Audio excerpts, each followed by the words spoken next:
Guys, my name is Ernest, and this is Ernest Sciences and Mathematics TV channel. I'd like to welcome all of you members into our discussion for today. I'm going to look at the concept of asymptotes and asymptotic curves. And this, of course, are going to be very relevant for us, especially in trying to understand our subsequent videos, which we are going to do on the concept of L'Hopital's rule and the concept of limits.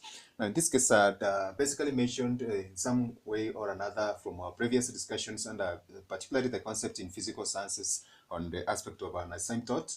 And I'd said that basically an asymptote consists of a line or a curve that however close it may come to a particular point, it's not going to, of course, touch.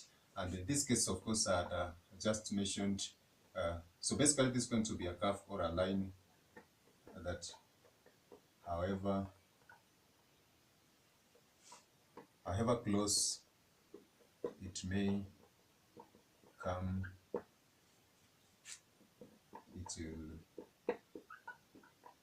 never touch. So for us to have this statement not basically hanging, I'm just giving a summary of what we have just already talked about. So in this case, if we consider this particular aspect of the xy Cartesian coordinate system, we can have this one given as such. And of course, as we have been mentioning, we can illustrate this specific point as a point of the x-axis, which can be defined in terms of y equivalent to 0. And this, of course, is going to be defined as x equivalent to 0.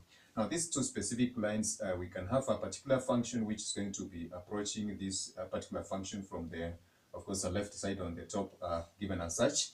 But however, this specific function is going to be coming close to the specific, of course, y-axis. It's not going to touch.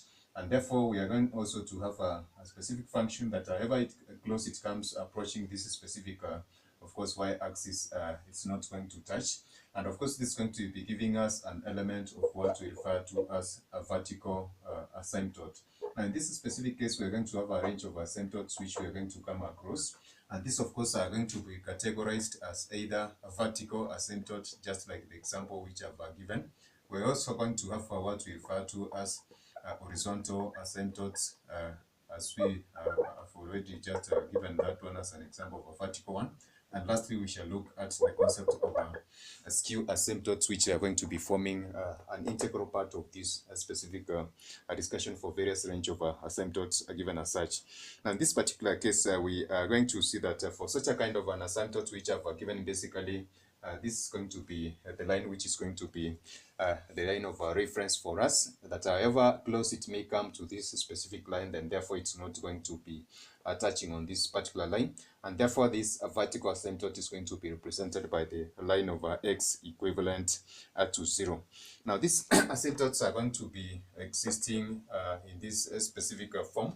And of course, they are going to exist on the function which can be given in terms of this specific representation. So they're going to exist on a function which can be given in terms of fx all over g of x, where this specific, of course, denominator of g of x as a function is equivalent to 0. So this is going to be defining a range of functions which can be expressed as such. And of course, we have talked about the concept of rational functions.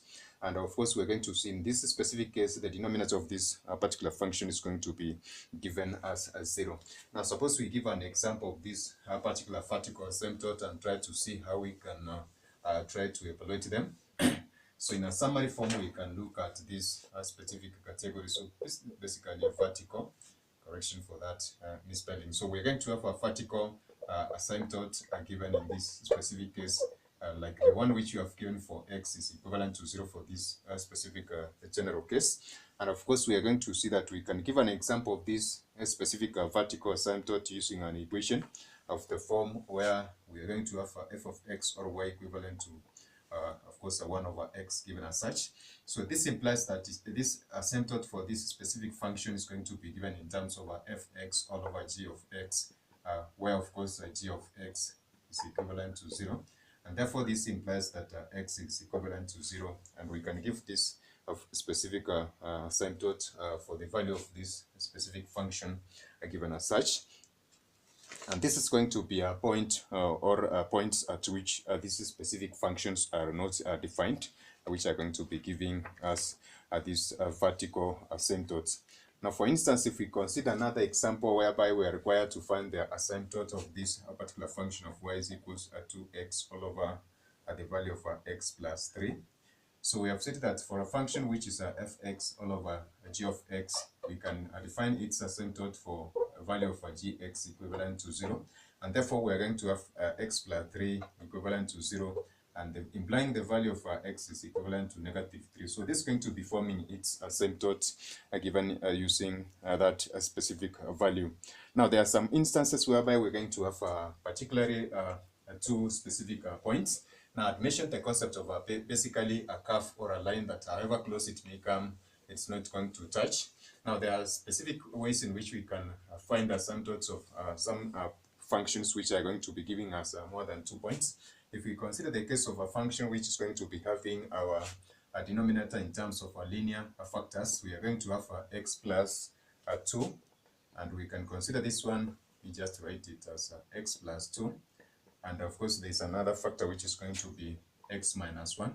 So for such a kind of a function that consists of two linear factors, we can consider the function of g of x as a combination of the two, whereby we are going to have this one given as x plus 2 equivalent to 0, implying the value of x is equivalent to -2 and x minus 1 is equal to 0, implying the value of x equivalent to 1. So for these two values of 1 and -2, they are going to form those two asymptotes given as such. And of course, they are going to be assisting us with one of the ways in which we can define this specific aspect of an asymptote.